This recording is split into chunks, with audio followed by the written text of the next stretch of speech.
Hi, I'm Ron Martin, and here's Deb, Janet, and Tori from SewingMachinesPlus.com. We're in San Antonio, Texas at Janome's convention, and we have some real exciting things that we want to show you. Right, guys?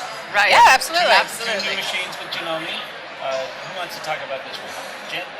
Deb? Deb will. Hi. So this is the National Quilt Museum 25th anniversary machine.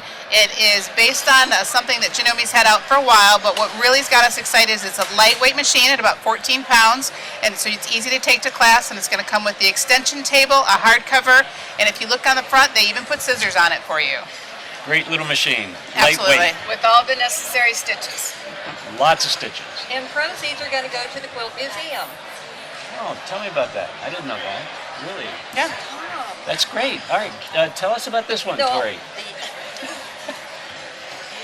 That's the new Skyline S7. Is big brother now to the S5. They've added some nice features onto this one. The scissors are on this. It has a presser foot lifter, and it has the active I know, isn't that great? Oh, yeah. Oh, it's wonderful. And we're going to have them in the store in about a month, and I can't wait to demo this to everybody. Come on down to SewingMachinesPlus.com to check out these great machines in San Marcos.